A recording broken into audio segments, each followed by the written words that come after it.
The call came at 2 in the morning, and Cameron Walsh knew before he answered that his life had just split into before and after. His sister Rachel had gone into labor 3 weeks early, alone in a bathtub in her small apartment on the south side of Portland, and by the time the paramedics broke down the door, she had already slipped beneath the water. The twins she delivered survived, pulled from the edge of the same tragedy that took their mother, and now a 34-year-old architect who had never changed a diaper stood in a hospital corridor, being told he was all they had left. Before we jump back in, tell us where you're tuning in from, and if this story touches you, make sure you're subscribed, because tomorrow I've saved something extra special for you. The fluorescent lights in the hallway of Providence Memorial Hospital hummed with a frequency that made Cameron's skull ache. He stood outside the NICU with his hands pressed flat against the wall, still wearing the wrinkled button-down shirt he'd thrown on in the dark, his feet in unlaced boots. The detective who'd met him at Rachel's apartment had driven him here in silence, and now the man was gone, leaving only the smell of antiseptic and the distant beeping of machines that measured life in increments too small to see. A doctor had spoken to him 20 minutes ago. Cameron remembered the words in fragments. Amniotic fluid embolism. Extremely rare. Nothing anyone could have done. The twins were stable, 4 pounds each. Rachel never made it out of the ambulance. He'd nodded through all of it as if nodding could make the information settle into some kind of sense, but it hadn't. It still hung in the air around him like smoke. He looked through the window into the NICU. 2 isolettes sat side by side under warming lights, each one containing a creature so small and foreign that Cameron's mind struggled to categorize them as human. They had tubes taped to their faces and wires running from beneath tiny cotton blankets. A nurse moved between them with the efficiency of someone who had done this 1,000 times, adjusting monitors, checking charts, her hands steady and sure. Cameron had seen Rachel 2 weeks ago.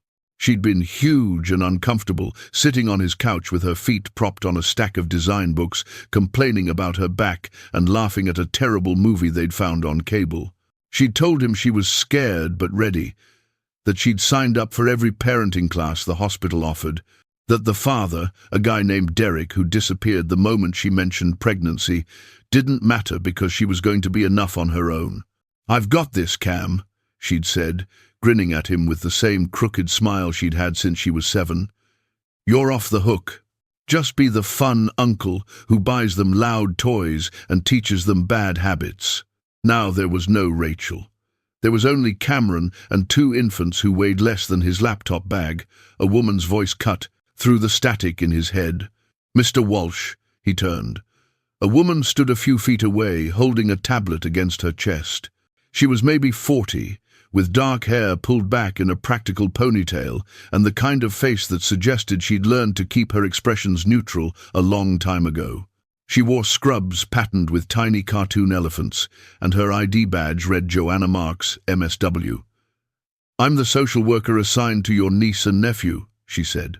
Her voice was calm, not soft exactly, but measured, as if she understood that too much kindness right now would crack him open. "I know this is overwhelming. I'm here to help you figure out the next steps." Cameron stared at her. "Next steps?" "Yes." She gestured toward a small consultation room across the hall. "Can we sit for a moment?" He followed her into the room, which smelled like stale coffee and contained 4 chairs and a table scattered with pamphlets about grief, counseling, and infant care. Joanna set the tablet down and took the seat across from him. She didn't rush. She waited until he looked at her before she spoke. "The twins are stable," she said. "They'll need to stay in the NICU for at least 2 weeks, possibly longer depending on how they progress. Right now, they're being monitored for respiratory issues, feeding difficulties, and temperature regulation. The nurses will teach you everything you need to know before they're discharged." "Discharged," Cameron repeated. The word felt absurd. "To where?" "To you, if that's what you want." Her eyes stayed on his face. "You're listed as Rachel's emergency contact."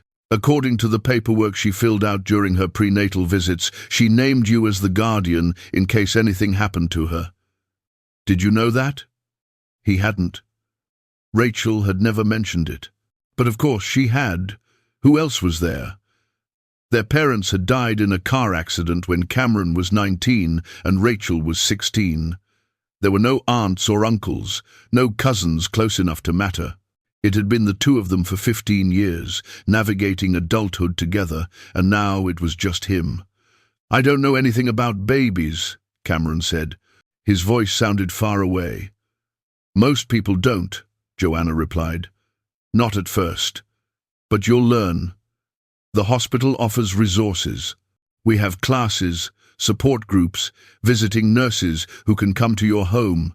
You won't be doing this alone." Cameron looked at the pamphlets on the table. One of them had a picture of a smiling mother holding a swaddled infant. He pushed it away. "What if I can't?" he asked. "What if I'm not capable of this?" Joanna didn't flinch. "Then we explore other options, foster care, adoption.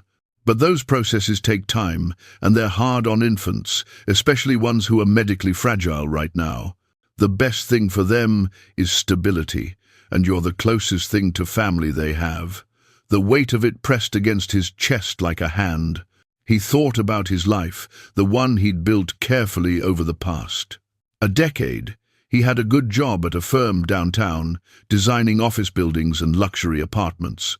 He had a clean, quiet condo with floor-to-ceiling windows and furniture that didn't need to be durable. He went to the gym 4 times a week. He dated occasionally. Nothing serious. He'd never wanted kids. The idea had always seemed too permanent, too all-consuming, something that other people did, but Rachel had wanted them. She'd been terrified and determined and hopeful, and now she was gone, and the only piece of her left in the world was lying in 2 plastic boxes 20 feet away. "Can I see them?" he asked. Joanna nodded. "Of course."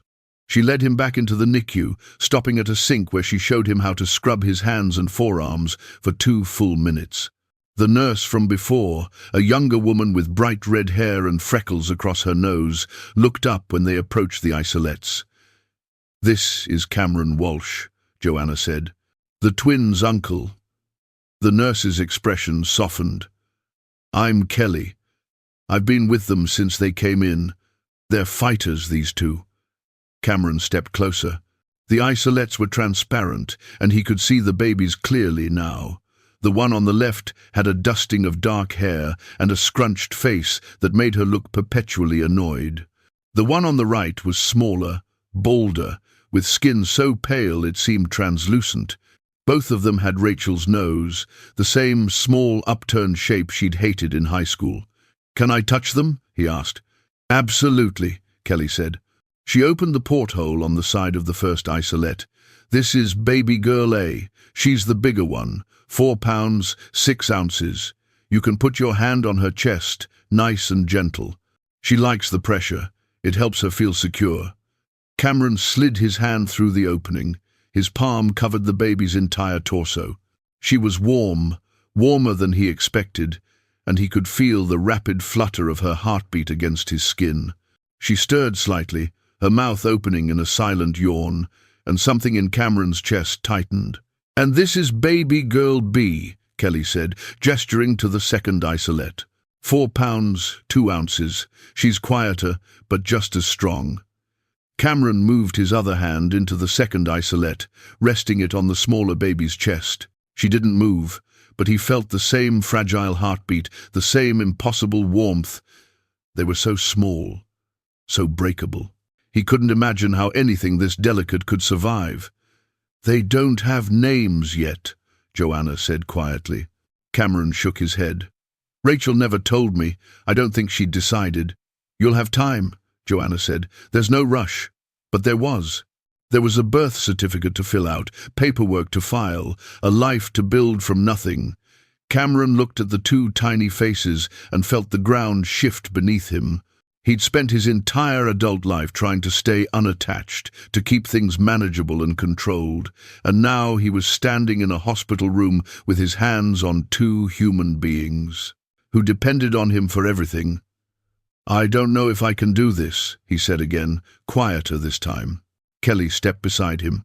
"Nobody does at first, but you show up, and you learn, and it gets easier. Not easy, but easier. What if I fail them? Then you try again," Kelly said simply. "That's all any parent does." The word parent hung in the air. Cameron wasn't a parent. He was an uncle. Uncles were supposed to be the fun ones, the ones who showed up for birthdays and taught kids how to throw a baseball and then handed them back when they cried. But there was no one to hand these babies back to. There was only him. Joanna touched his shoulder lightly. "Why don't you sit with them for a while? I'll be at the nurse's station if you need anything." She left, and Kelly busied herself with charting on a computer in the corner, giving him space. Cameron pulled a chair between the two isolettes and sat down. His hands stayed where they were, one on each baby, feeling the rise and fall of their tiny breaths. He thought about Rachel in the bathtub, about the water rising around her as she fought to bring these two into the world, about the fact that she'd done it alone, that she died alone, and that he hadn't been there. He should have checked on her more, should have insisted she stay with him for the last few weeks, should have done 1,000 things differently. But he couldn't change any of that now. All he could do was sit here and keep his hands steady and try not to let the panic swallow him whole. The smaller baby, baby girl B, made a soft sound, almost like a sigh. Her hand, no bigger than his thumb, twitched against the blanket. Cameron shifted his hand slightly, and her fingers brushed against his palm. They were impossibly delicate, each one tipped with a translucent nail that looked like it might disappear if he breathed too hard. "I don't know how to do this," he whispered to her, "but I'm not going anywhere. I promise." It was the first promise he'd made out loud, and it terrified him. But it was also the only thing he could think to say. Kelly finished her charting and came back over. "You're doing great," she said. "Just being here matters." "What happens next?" Cameron asked. "Tonight? They sleep, we monitor. You should go home, get some rest, come back in the morning. The NICU is open 24 hours, but you need to take care of yourself too." Cameron shook his head. "I don't think I can leave." Kelly didn't argue. She pulled over a second chair and sat beside him. "Okay, then I'll teach you some things. How to read the monitors, what the numbers mean, how to tell if they're in distress." For the next hour, she walked him through everything. The oxygen saturation levels, the heart rate ranges, the feeding tubes that delivered measured amounts of formula every 3 hours, the way the baby's skin color could indicate circulation problems. Cameron absorbed it all like a man drowning, grabbing onto every piece of information, as if knowledge alone could keep him afloat. Around 4 in the morning, a different nurse came in for the shift change. Kelly introduced her as Monica, an older woman with kind eyes and steady hands. She checked the babies with the same practiced efficiency, then looked at Cameron. "Preparing and narrating this story took us a lot of time, so if you are enjoying it, subscribe to our channel. It means a lot to us. Now, back to the story." "You're the uncle?" "Yes, Kelly told me about your sister." "I'm very sorry," Cameron nodded because he didn't trust his voice. Monica adjusted a blanket on baby girl A. "These two are lucky to have you." "I don't feel lucky." "You will," she said. "Not today, maybe not for a while, but you will." She left him alone again, and Cameron stayed where he was, hands on 2 chests, feeling heartbeats that weren't his, but might as well have been. Somewhere outside the hospital, the sun was starting to rise. People were waking up, starting their days, moving through routines that made sense. Cameron's routine was gone. His life was gone. Everything he'd thought he knew about who he was had vanished the moment he answered the phone. But the babies were still breathing. Their hearts were still beating. And as long as that was true, he didn't have a choice. He had to figure this out. Joanna returned at 6, holding 2 cups of coffee. She handed one to Cameron without asking if he wanted it. "You stayed," she said. "I couldn't leave." She sat down in the chair Kelly had vacated. I've been doing this job for 12 years. I've seen a lot of people in your position. It's never easy, but the ones who show up like this, who sit through the night even when they're terrified, they're the ones who make it. Make it where? To the other side, to the part where it feels less impossible. Cameron took a sip of coffee. It was terrible, burnt and bitter, but it was warm and real, and that was enough. I keep thinking I'll wake up and this will be a nightmare. It's not, Joanna said gently, but you'll survive it. So will they. How do you know? Because people are more capable than they think, especially when they don't have another choice. Cameron looked at the twins. Baby girl A was awake now, her eyes half open, staring at nothing in particular. Baby girl B was still asleep, her tiny chest rising and falling in a rhythm so steady it seemed miraculous. What do I do first? He asked. First, you name them, Joanna said. They need names before they can be discharged, and it'll help you start thinking of them as real. As yours. Cameron thought about Rachel, about the books she'd been reading, the lists she'd probably made. He wished he'd paid more attention, wished he'd asked her what names she'd been considering, but he hadn't, and now he had to decide on his own. He looked at baby girl A, the fighter with the dark hair and the annoyed expression. Mara, he said. It meant bitter in Hebrew, but it also meant strong, and this baby was both. Joanna wrote it down. And the other? He looked at baby girl B, the quiet one, the one who'd sighed against his hand. Grace. Mara and Grace Walsh, Joanna said. Good names. They weren't Rachel's names, but they were something. They were a start. Monica came back in, checking monitors and making notes. If you're planning to stay through the day, you should eat something. There's a cafeteria on the second floor. I'm not hungry. You need to eat anyway, Joanna said. I'll stay with them. Go. 10 minutes. Cameron hesitated, then stood. His legs were stiff from sitting, and his back ached. He took one last look at Mara and Grace, then walked out of the NICU, down the hallway, and into the elevator. The cafeteria was nearly empty, just a handful of nurses and one man in scrubs staring at his phone. Cameron bought a sandwich he didn't want and a bottle of water, then sat at a table by the window. Outside, Portland was waking up. Cars moved along the street, people walked dogs. The world continued as if nothing had changed. But for Cameron, everything had. He was a father now, whether he'd planned for it or not. He had 2 daughters who needed him to be someone he'd never been before. He finished half the sandwich, threw the rest away, and went back upstairs. Joanna was still sitting between the isolates, her hand resting on Mara's chest. They're good, she said when Cameron walked in. No changes. He took his seat again, and Joanna stood, gathering her tablet. I'll be back this afternoon to go over the discharge plan. In the meantime, just be here. That's all they need. She left, and Cameron settled back into the chair, his hands returning to their places on Mara and Grace. Monica came by every hour to check vitals and change diapers, a process so small and precise that Cameron watched in fascination. She showed him how to support their heads, how to fasten the tiny diapers without disturbing the wires, how to recognize when they were hungry or uncomfortable.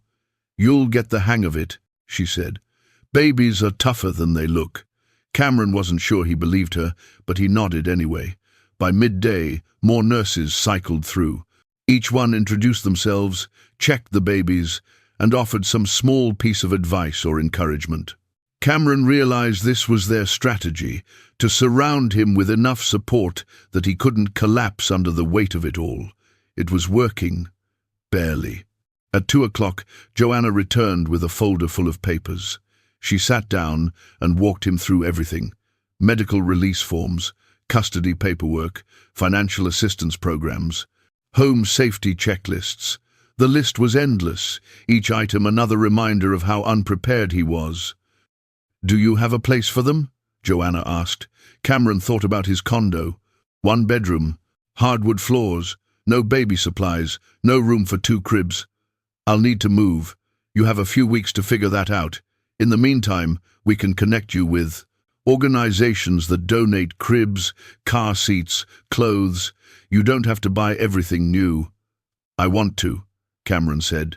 I want them to have new things. Joanna looked at him with something that might have been approval.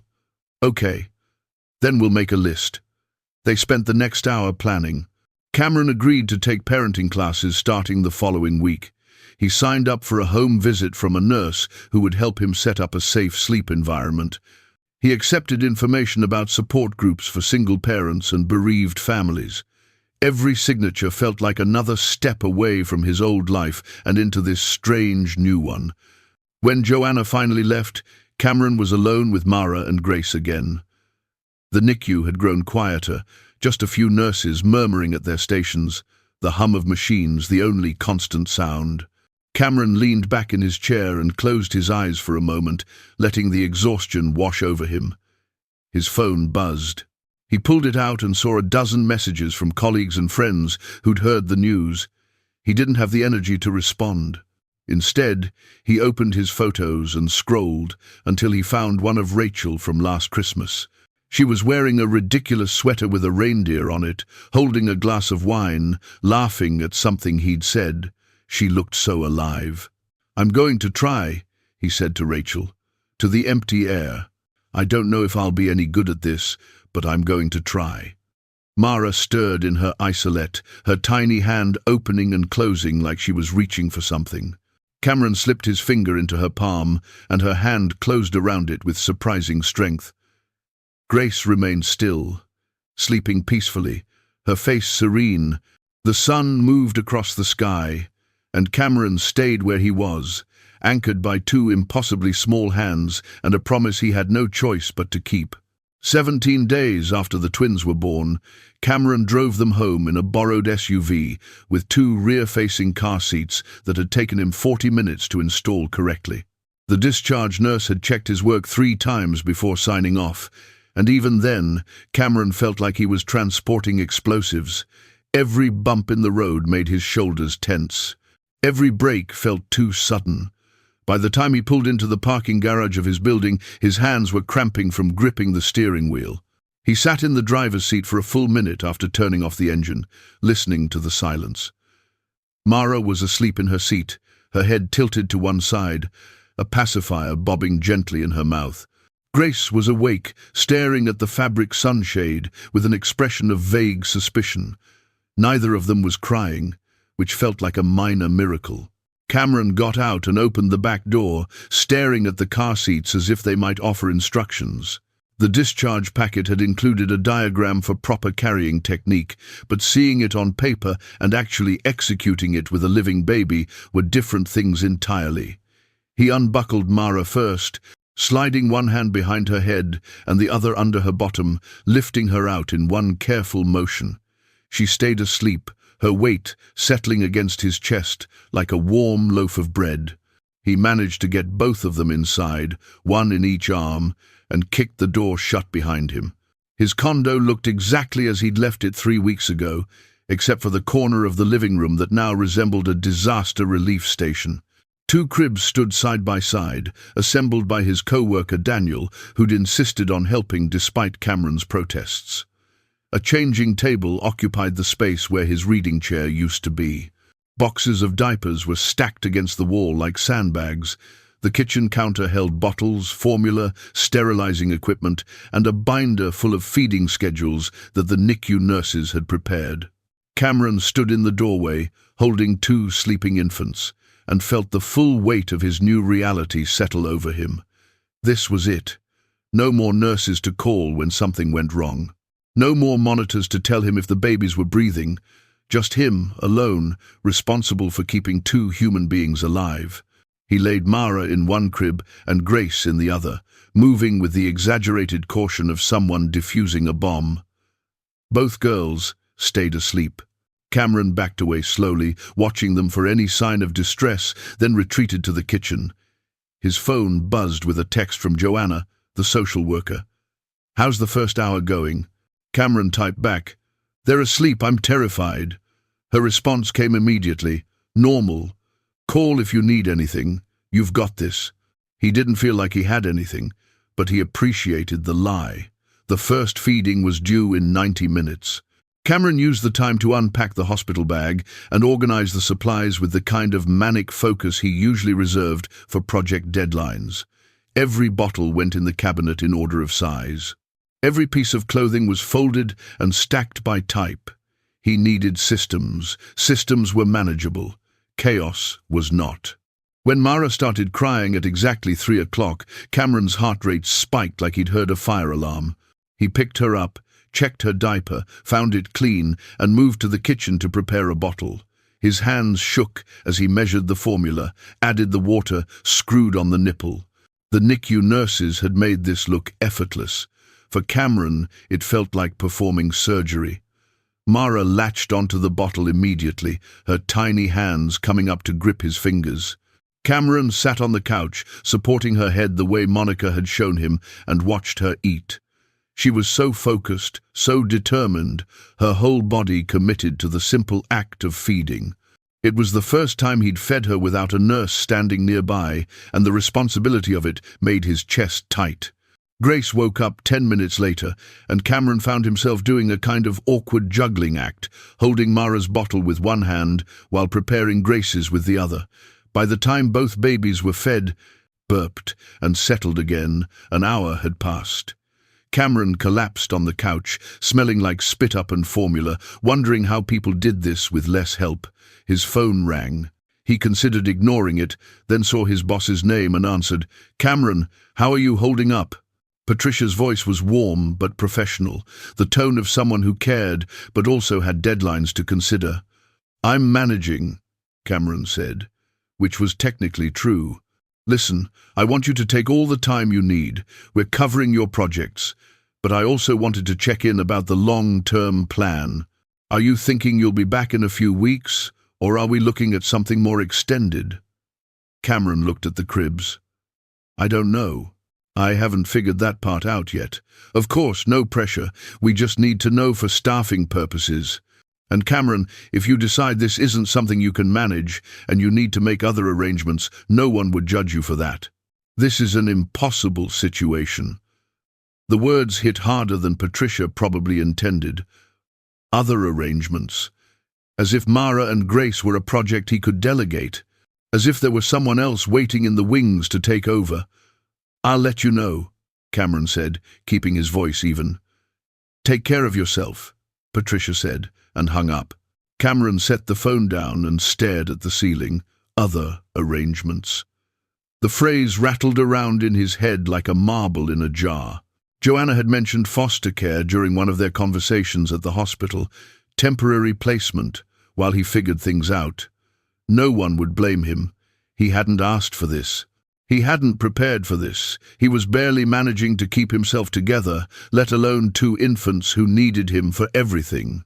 But the thought of calling Joanna, of saying he couldn't do it, of watching someone carry Mara and Grace away, made something in his chest constrict. They were Rachel's. They were all that was left of her. And she'd trusted him. She'd written his name on those forms, had made him the guardian, because she believed he could do this. Or maybe she'd just had no other choice. The doubt circled like a vulture. Cameron got up and went to check on the twins. Both were sleeping, their tiny faces peaceful. He stood between the cribs, hands gripping the rails, and tried to find some feeling that matched what he thought he was supposed to feel. Love, protectiveness, paternal instinct. Instead, there was just a heavy sense of obligation mixed with low-grade panic. "I'm doing this," he said quietly to the sleeping babies, to Rachel, to himself. "But I'm not pretending it's something it's not. I'm your guardian. I'll keep you safe, but I don't know how to be a father. I don't know if I even want to be."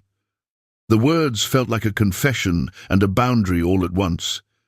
He wasn't going to lie to himself about what this was. It wasn't some heartwarming story about an uncle discovering his purpose. It was survival.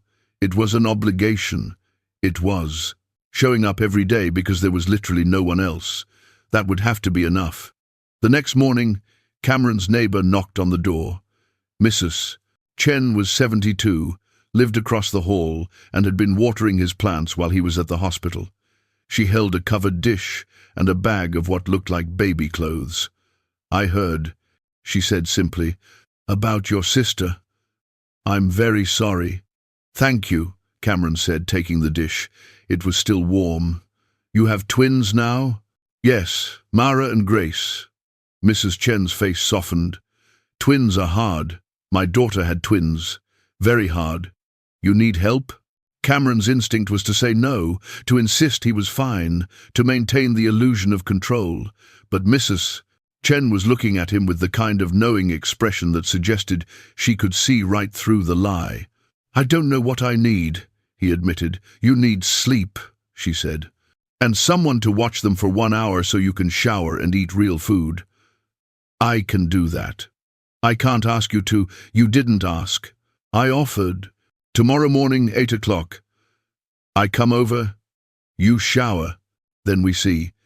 She left before Cameron could argue, and he stood in the doorway holding a casserole and feeling like he'd just been outmaneuvered by someone who'd perfected the art decades ago. True to her word, Mrs. Chen arrived at 8 the next morning with a thermos of soup and a matter-of-fact efficiency that made Cameron feel like he was being managed by a very competent general. She shooed him toward the bathroom, sat down between the cribs, and started humming something that sounded vaguely like a lullaby. Cameron showered for the first time in 3 days. The hot water felt like a luxury he'd forgotten existed. When he emerged 20 minutes later, both twins were awake and content, and Mrs. Chen was holding Grace while Mara kicked happily in her crib. "You're good at this," Cameron said. "I raised 4 children and helped with 7 grandchildren," Mrs. Chen replied. "Babies are babies. You learn, you do, you survive. What if I'm not good at it? Nobody is good at first. You think I knew what I was doing. I cried every day for a month. But babies don't need perfect. They need someone who shows up." It was almost exactly what Kelly, the NICU nurse, had said. Cameron wondered if there was a secret handbook all experienced parents read from, or if everyone just eventually arrived at the same conclusions through sheer exhaustion. Mrs. Chen stayed for an hour, showed him a better way to burp the babies, and left with a promise to return in 2 days.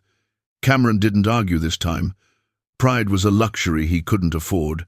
The routine took shape over the next week. Feed, change, sleep, repeat. Cameron moved through it like he was following a recipe, precise and mechanical. He tracked everything in a notebook: feeding times, diaper counts, sleep patterns. He needed data. Data was manageable. Data didn't require emotions. Friends called. He didn't answer most of them. His co-worker, Daniel, stopped by with groceries and didn't ask permission before putting them away. A package arrived from his firm containing a gift card and a card signed by the entire office. Cameron stuck it on the fridge and tried to feel grateful instead of overwhelmed. At night, when both babies were finally asleep and the apartment was quiet except for the hum of the monitor, Cameron sat on the couch with a beer he was too tired to drink and stared at nothing. This was his life now. This small space with 2 cribs and a changing table and bottles everywhere. No more late nights at the office, no more spontaneous weekend trips, no more quiet mornings with coffee and the newspaper. He missed Rachel with a ferocity that surprised him, not just because she was gone, but because she would have known what to do. She would have loved this chaos. She would have made it look easy. Instead, Cameron was stumbling through it like a man learning to walk on a broken leg, and the babies were stuck with him because there was no other option. "I'm doing this for you," he said to Rachel's memory, to the photo of her on his phone, to the empty air. "Not because I'm good at it, not because I want to be a father. I'm doing it because you asked me to, and I owe you that much." The words felt true, and that was all he could offer. No false promises of unconditional love. No pretending this was anything other than what it was. A man keeping a promise to his dead sister because walking away would make him someone he couldn't live with. Mara cried out from the nursery area, a sharp sound that cut through the quiet. Cameron set down the beer and went to her, picking her up with the careful competence of someone who'd done this 100 times in 2 weeks. She settled against his chest, her crying fading to soft whimpers, and Cameron paced the small space between the cribs until she fell back asleep. He was getting better at this. Not good, but better. And maybe, for now, that was enough. 8 weeks in, Cameron's hands no longer shook when he held the babies. He could change a diaper in under a minute, prepare 2 bottles simultaneously while holding a phone between his shoulder and ear, and distinguish between Mara's hungry cry and her tired cry from 3 rooms away.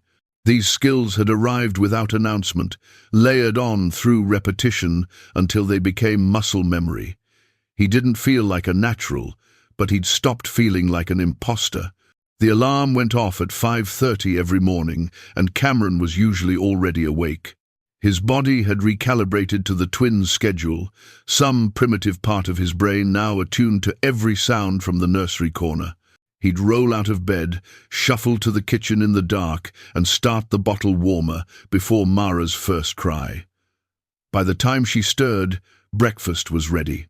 Grace always woke second, quieter, as if waiting to see whether the world was safe before committing to consciousness. Cameron would feed Mara first, her aggressive hunger demanding immediate attention, while Grace lay in her crib studying the mobile overhead with an expression of deep, philosophical consideration.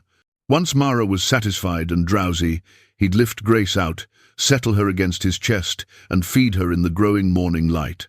These early hours had become his favorite part of the day, though he'd never admit it out loud. The city outside was still quiet, no phone calls to return, no questions to answer. Just the weight of Grace against his sternum, the sound of her breathing, the way her hand sometimes found his thumb and held on.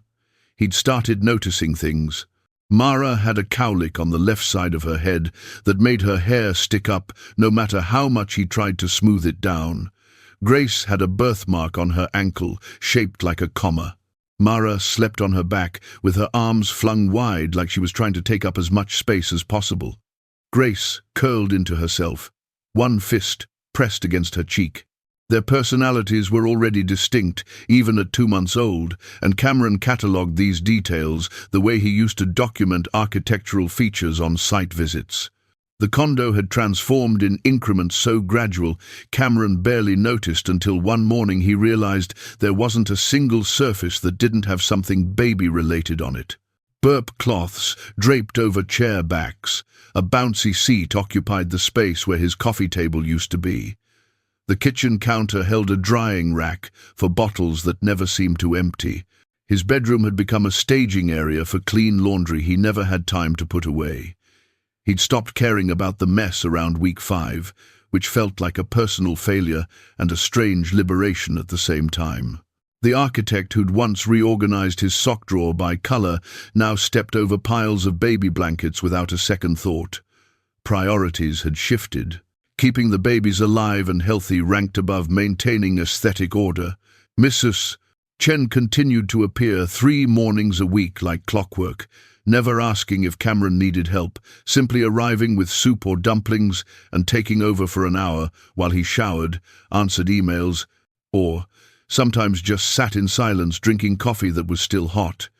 She'd learned the twins' rhythms as quickly as Cameron had, knew that Mara needed to be bounced while Grace preferred to be rocked, that both of them calmed down faster if you hummed instead of singing actual words. One morning, Mrs. Chen paused while folding a onesie and studied Cameron with the kind of look that suggested she was about to say something he wouldn't want to hear. "You limp," she said. Cameron glanced down at his right leg. "Old injury, nothing serious. Gets worse when you're tired. You need to stretch more. And stop carrying both babies at the same time. You'll hurt your back." He wanted to argue that he was fine, that he'd been managing, but Mrs. Chen had already moved on, her attention back on the laundry. The conversation was over. She'd made her observation, offered her advice, and wasn't interested in debate. That afternoon, Cameron noticed his reflection in the bathroom mirror while washing bottles. He looked older. There were lines around his eyes that hadn't been there 3 months ago, and his hair needed cutting. He'd lost weight, his shirts hanging looser across his shoulders. The limp Mrs. Chen had mentioned was subtle, but she was right. It got worse when he was exhausted, which was most of the time. He started doing the stretches she'd mentioned, 10 minutes every morning after the first feeding. It helped. His back hurt less. The limp faded. He didn't thank Mrs. Chen for the advice, but the next time she came over, he'd bought the specific brand of tea she liked, and when she saw it on the counter, she nodded once as if a bargain had been struck. By week 12, Cameron had developed systems for everything. Bottles were prepared the night before and stored in the fridge.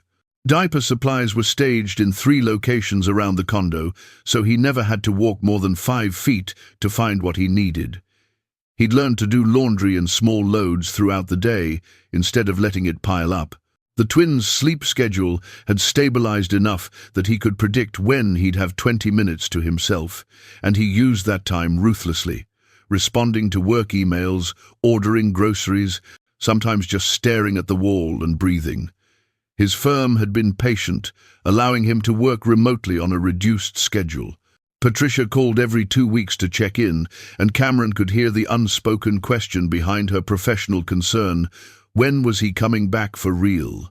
He'd submitted a few designs from home, redlined some plans, attended video meetings, with Grace sleeping against his shoulder and Mara contained in a swing just off camera.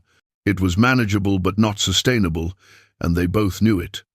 "I'm looking into daycare," Cameron told her during one call, though he hadn't been. The words came out automatically, the kind of thing people expected to hear. "No rush," Patricia said, but her tone suggested there was, in fact, a rush. After the call, Cameron sat with his laptop open, staring at daycare websites without really seeing them. The idea of handing Mara and Grace over to strangers felt wrong in a way he couldn't articulate. They were barely 3 months old, too small, too vulnerable. What if something happened? What if they needed him, and he wasn't there? He closed the laptop and picked up Grace, who'd started fussing in her crib. She settled immediately against his chest, her breath warm on his neck. Mara was awake too, tracking him with her eyes as he moved around the room. He scooped her up with his free arm, one baby on each side, and carried them to the window. "This is Portland," he told them, gesturing to the city below. "You were born here. Your mum grew up here. She loved this place, even when it rained for 6 months straight." Grace made a no-time sound that might have been agreement or indigestion. Mara grabbed a fistful of his shirt and held on. Cameron had started talking to them more in recent weeks, narrating his actions like a sports commentator describing a game. "Now we're going to the kitchen. That's right, we're making bottles. This is formula. You don't care about that now, but someday you'll ask where babies come from, and I'll tell you about formula first because that's easier." It felt ridiculous, but the pediatrician had said language exposure was important, and besides, the silence had started to feel oppressive. Talking filled the space, made the apartment feel less like a holding cell and more like a place where people actually lived. Daniel stopped by one Saturday afternoon with takeout and a 6-pack. He took one look at Cameron and whistled low. "You look like hell, man." "Thanks. Come in." Daniel set the food on the counter and peered into the cribs where both twins were napping. "They're getting big.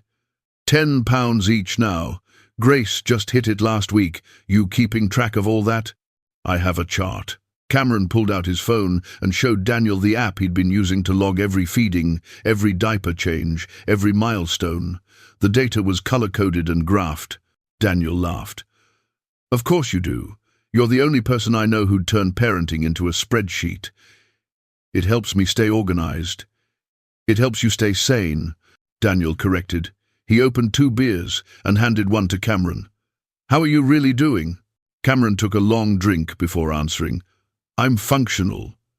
"That's not what I asked. It's the best answer I have."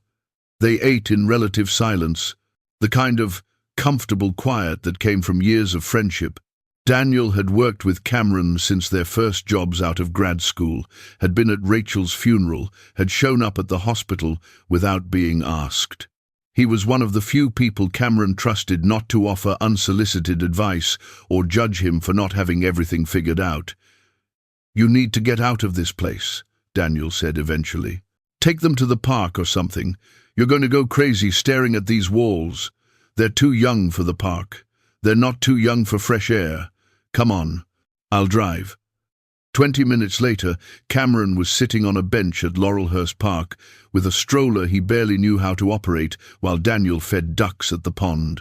The afternoon was mild, the kind of perfect spring day Portland occasionally delivered between rain systems. Other parents were scattered across the grass with their children, and Cameron felt conspicuously out of place among them, like he was wearing a costume that didn't quite fit.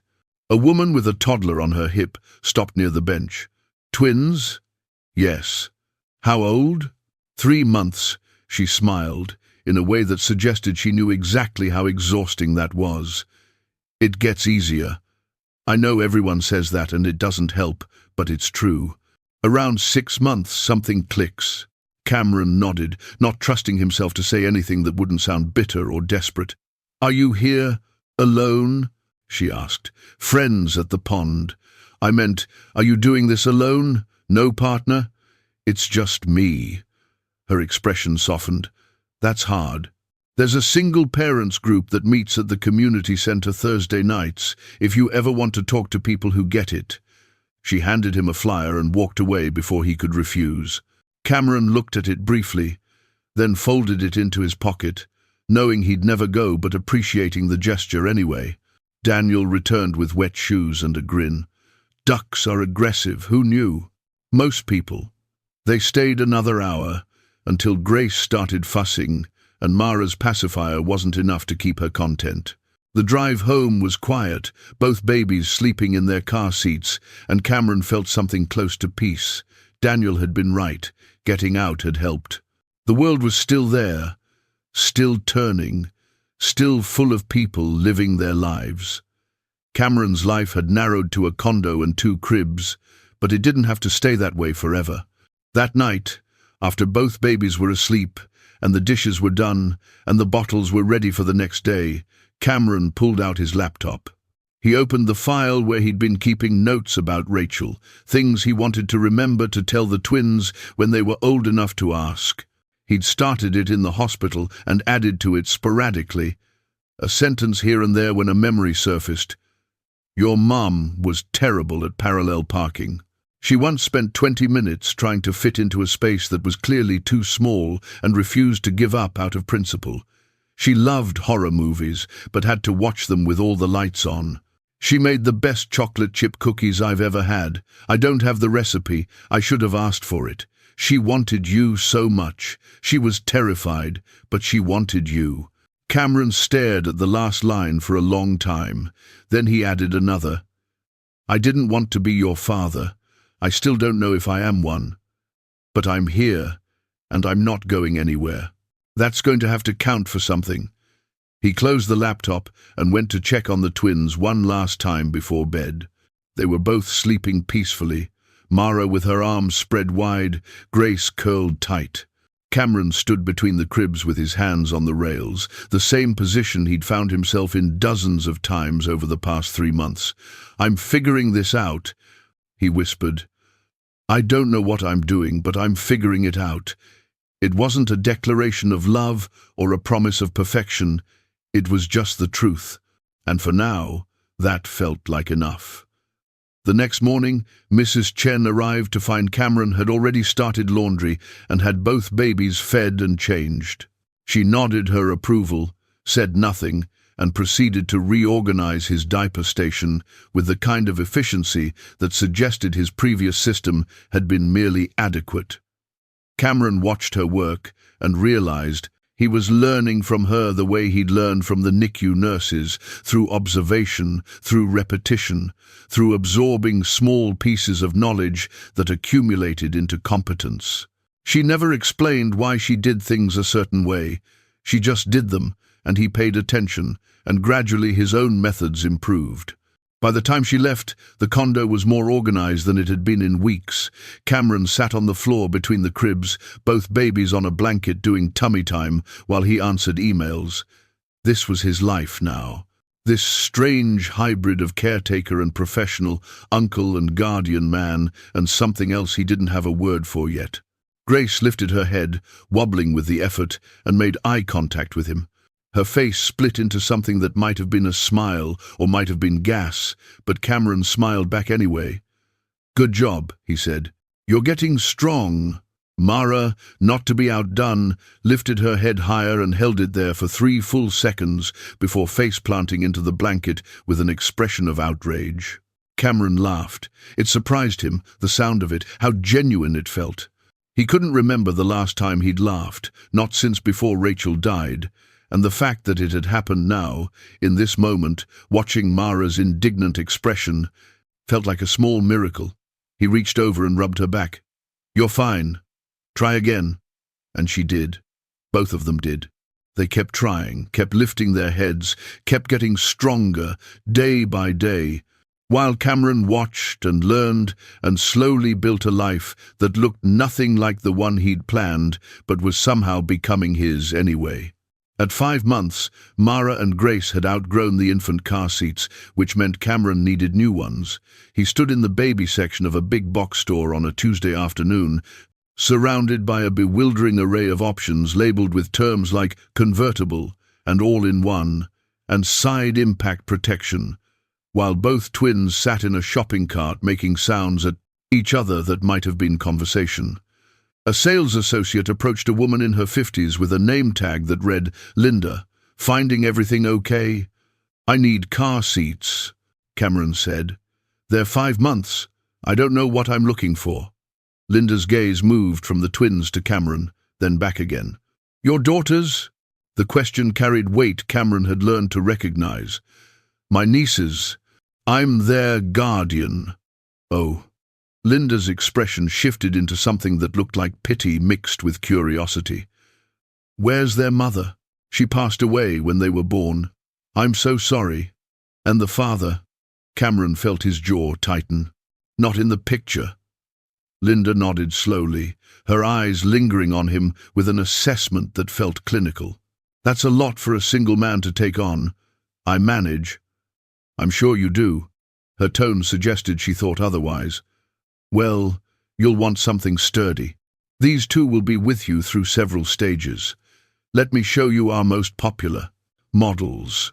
She walked him through the options with the kind of efficiency that should have been helpful but felt patronizing instead. Every recommendation came with a caveat about ease of use, as if she assumed he'd struggle with anything too complicated.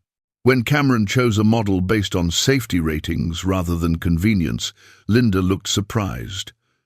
"That one's a bit tricky to install," she said. "Are you sure you don't want something simpler?" "I'll figure it out."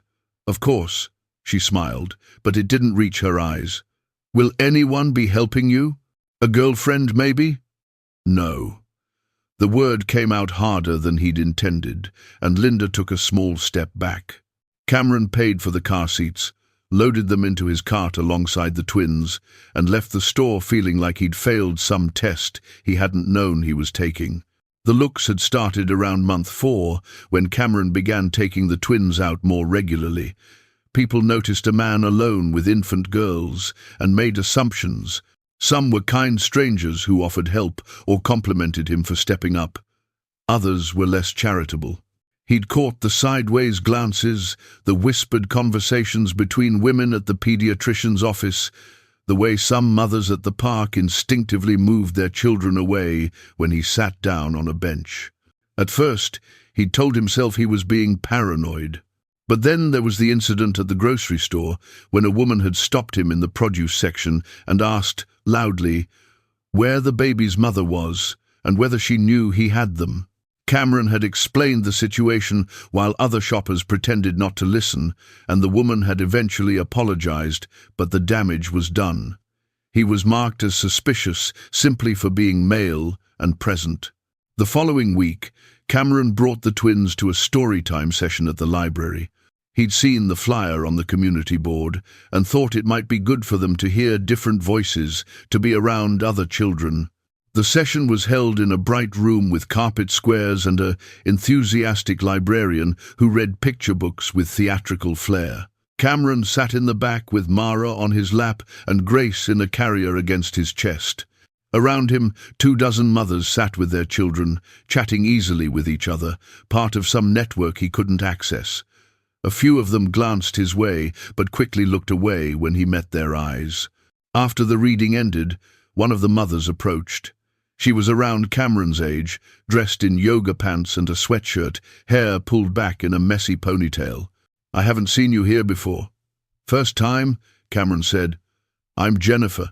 This is my son, Marcus." She gestured to a toddler who was currently trying to eat a board book. "Are these your girls?" "Yes, Mara and Grace. They're beautiful." "How old?" 5 months. Jennifer smiled, but there was something calculated behind it.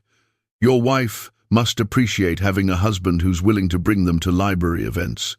Most dads can't be bothered." "There's no wife. It's just me." The smile faltered. "Oh, I'm sorry. I didn't mean to assume. Are you divorced?" "Their mother was my sister. She died during childbirth." Jennifer's expression cycled through several emotions: surprise, sympathy, confusion, before landing on something that looked uncomfortably like suspicion. "And you're raising them alone?" "Yes. That's really admirable." The words sounded hollow. "It must be challenging." "We manage." "I'm sure you do. It's just, girls especially need a mother figure. For certain things." Jennifer shifted Marcus to her other hip. "Have you thought about hiring a nanny? Someone who could provide that feminine influence?" Cameron felt heat rise in his chest. "They have what they need." "Of course." "I didn't mean to suggest otherwise." Jennifer's smile was back, but it was brittle now. "It's just that we all worry about these babies, We want to make sure they're in good hands." The implication hung in the air between them. Cameron stood, settling Grace more securely in the carrier. "They're in good hands. Mine." He left before Jennifer could respond, aware of the eyes following him out of the room. In the car, with both twins secured in their new seats, Cameron gripped the steering wheel and took several deep breaths. His hands were shaking, not from fear but from anger. The assumption that he was somehow inadequate simply because he was male, that the twins needed someone else, someone better, had burrowed under his skin. That night, after the twins were asleep, Cameron called Joanna. She answered on the 3rd ring, her voice alert despite the late hour. "Cameron, is everything okay? Do people think I can't do this?" The question came out more vulnerable than he'd intended. Joanna was quiet for a moment. What happened? He told her about Linda at the store, about Jennifer at the library, about all the small interactions that had accumulated into a weight he couldn't quite name. When he finished, Joanna sighed. "Single fathers face a different kind of scrutiny than single mothers," she said. "It's unfair, but it's real. People make assumptions about capability, about motivation, about safety. You're going to encounter it, probably for years. How do I deal with it? You keep showing up. You keep being exactly what those girls need, which is a stable, loving guardian who's committed to their well-being. The people who matter will see that. The ones who don't aren't worth your energy. What if someone reports me? What if Child Services shows up because some busybody decides I'm unfit? Then they'll investigate, see that the twins are healthy and well cared for, and close the case. I've seen your home, Cameron. I've watched you with Mara and Grace. Anyone who actually looks will see what I see, someone who's working his ass off to give those babies a good life." The validation helped, but it didn't erase the fundamental unfairness of Cameron. Thanked Joanna and hung up, then went to check on the twins. They were both sleeping peacefully, oblivious to the judgment their existence seemed to generate in strangers. The pediatrician appointment the following week made everything worse. Dr. Patel had been kind and thorough since the twins' first visit, but her new nurse practitioner, a younger woman named Stephanie, conducted the 5-month checkup with an edge of skepticism that set Cameron's teeth on edge. "So you're the uncle," Stephanie said, flipping through the chart without looking up. "Yes, and you're the primary caregiver, the only caregiver." Stephanie made a note. "Any concerns about their development?" "Grace isn't rolling over yet. Mara does it constantly. That's normal. Twins develop at different rates." She examined Mara first, checking her reflexes and measuring her head circumference with quick, efficient movements. "Any help at home? Family? Friends?" "A neighbor helps a few times a week." "What about childcare? Are you working?" "Remotely. Part-time." Stephanie paused, her pen hovering over the chart. "That must be difficult, managing work and 2 infants alone." "I manage. I'm sure you do. It's just that we like to make sure babies have adequate supervision. 2 infants can be overwhelming for one person, especially someone without parenting experience." Cameron's patience snapped. "They have adequate supervision. They have me. Is there a problem with their health, or are we done here?" Stephanie's expression hardened. "I'm trying to be thorough, Mr. Walsh. Sometimes people need help and don't want to admit it. I'm not people. I'm their guardian. If you have concerns about their welfare, say so directly. Otherwise, finish the exam." The rest of the appointment proceeded in tense silence. When it was over, Cameron carried both babies out to the car, his jaw aching from clenching it.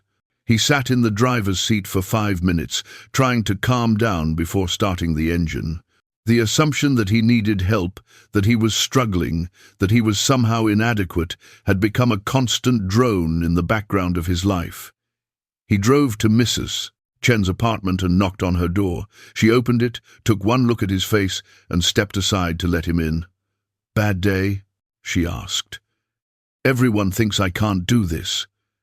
Mrs. Chen gestured for him to sit, then disappeared into her kitchen. She returned with tea and a plate of cookies, setting both on the coffee table before settling into her chair across from him.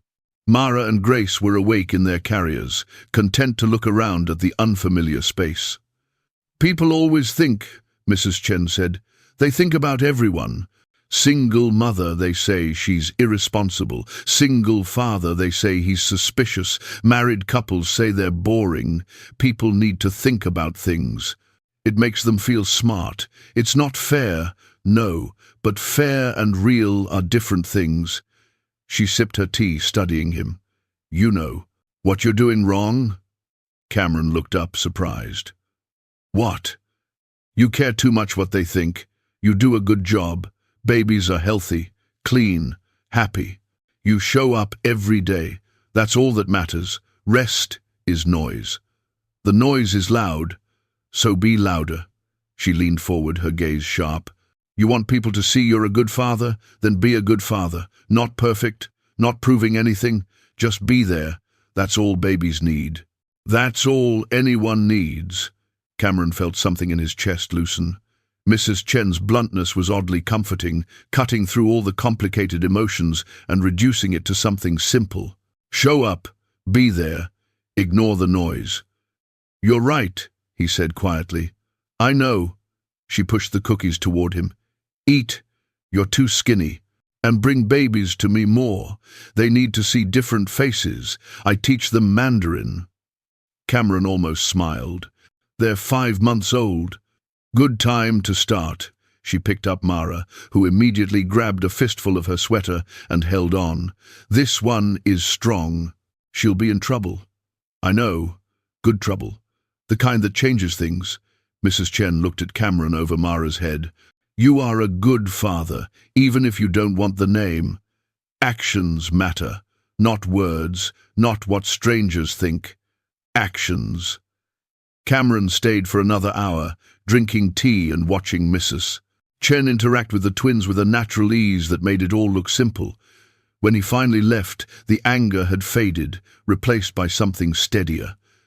Mrs. Chen was right. He didn't need to prove anything to Jennifer at the library, or Stephanie at the pediatrician's office, or Linda at the store.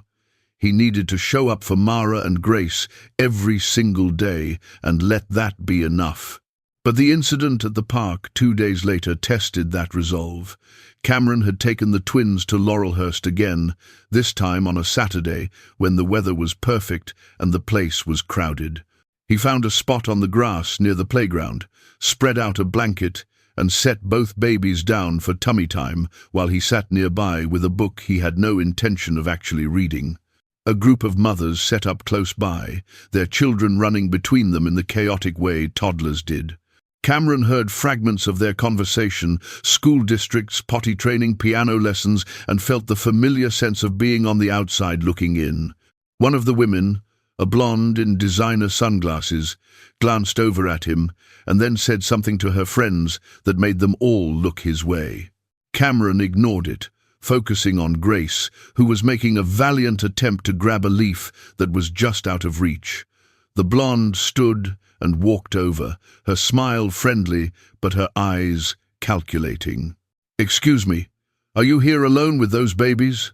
Cameron looked up. "Yes." "Where's their mother?" "Not here." "I can see that." "I'm asking where she is." Cameron felt his temper rise but kept his voice level. "She's dead. I'm their guardian. Is there something you need?" The woman's expression shifted, but not toward sympathy. "I'm just concerned. This park has had issues with men lurking around the children's area. We try to keep an eye out." The implication was clear and infuriating. "These are my nieces. I'm not lurking. I'm watching them play." "I'm sure you are. It's just that we have to be careful. You understand." "What I understand," Cameron said, standing up, "is that you've decided I'm a threat based on nothing except my gender. I have every right to be here with my family, and I don't owe you an explanation." One of the other mothers had approached, a woman with kind eyes and a firm voice. "Melissa, leave him alone. He's clearly not bothering anyone." Melissa turned to her. "I'm just being cautious, Sarah. You're being paranoid and rude. Apologize." Melissa looked between them, her face flushing. "I was only trying to protect the children." "His children don't need protecting from him," Sarah said. "Now go back to our group and stop embarrassing yourself." Melissa retreated, and Sarah turned to Cameron with an apologetic expression. "I'm sorry about that. She means well, but she can be overzealous." "Thanks for saying something," Cameron said, his voice tight. "I have a friend who's a single dad. I've seen what he deals with. It's garbage." Sarah glanced at the twins. "Your girls are beautiful. How old?" 5 months. Twins must be exhausting." "They are." Sarah nodded, then gestured to her group. "If you ever want to join us, you're welcome. We're here most Saturdays. Not everyone's like Melissa, I promise." She walked away before Cameron could respond, leaving him standing on the blanket with his heart still racing and his hands clenched. Grace had managed to grab the leaf and was now trying to eat it. Cameron gently extracted it from her fingers and sat back down, pulling both babies close. "People are complicated," he told them. "Some of them are going to judge us. Some of them are going to be kind. We just have to keep showing up and trust that the kind ones will outnumber the jerks." Mara grabbed his finger and squeezed. Grace yawned, entirely unconcerned with the social dynamics of park politics. Cameron stayed another hour, partially out of spite and partially because the twins were happy. By the time he packed up to leave, Melissa had left with her group and Sarah had waved goodbye from across the grass. The day had been exhausting in ways that had nothing to do with physical tiredness. That night, Cameron added another entry to his notes about Rachel. "Your mum would have handled the judgment better than I do. She had thicker skin and a sharper tongue. When people underestimated her, she smiled and then proved them wrong in the most spectacular way possible. I'm still learning how to do that, but I'm trying. For you." He closed the laptop and went to stand between the cribs, watching Mara and Grace sleep. They were growing so fast, changing every day, becoming people with preferences and personalities. And they were his, not by choice but by circumstance, and that was going to have to be enough. The world could judge all it wanted. Cameron was done caring. He had 2 babies to raise, and nothing else mattered more than that. The letter from Rachel's attorney arrived on a Thursday morning when the twins were 9 months old. Cameron found it wedged between a credit card offer and a grocery store circular. The return address embossed in formal script, Whitmore and Associates, Estate Planning.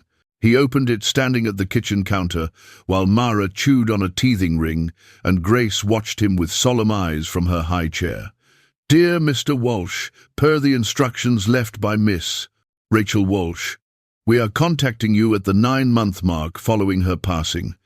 There are materials held in our custody that she requested be released to you at this time. Please contact our office to schedule an appointment for retrieval. Our condolences for your loss." Cameron read the letter twice, then set it down and stared at nothing in particular. Rachel had left something. Something she'd planned to be delivered now, specifically now, 9 months after her death. He'd cleaned out her apartment in the weeks after the funeral, packed up her belongings into boxes that still sat in his storage unit. He'd thought he'd found everything.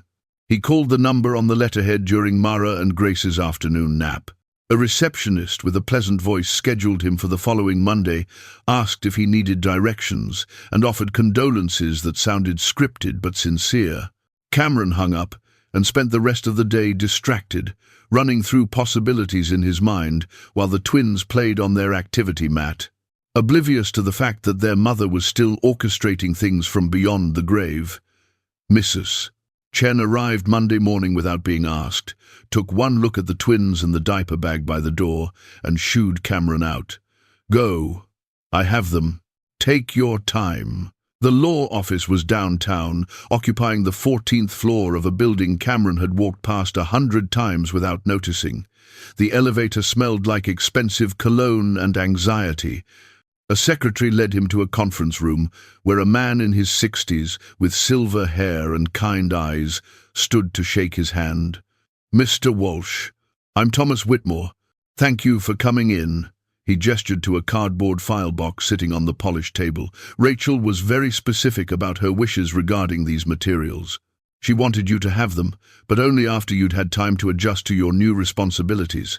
Cameron looked at the box. It was sealed with packing tape, Rachel's handwriting across the top in black marker.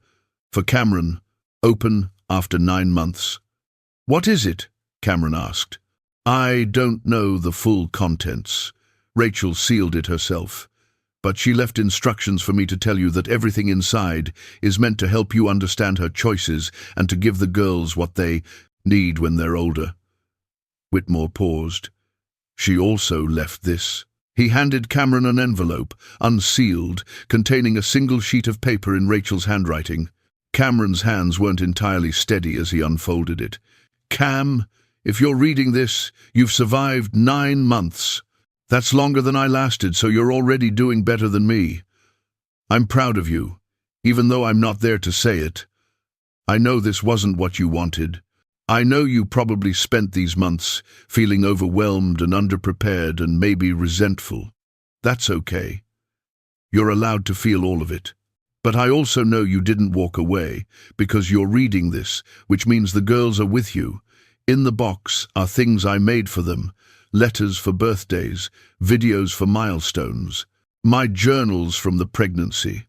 Some stuff about their father that you should know, but I couldn't tell you while I was alive.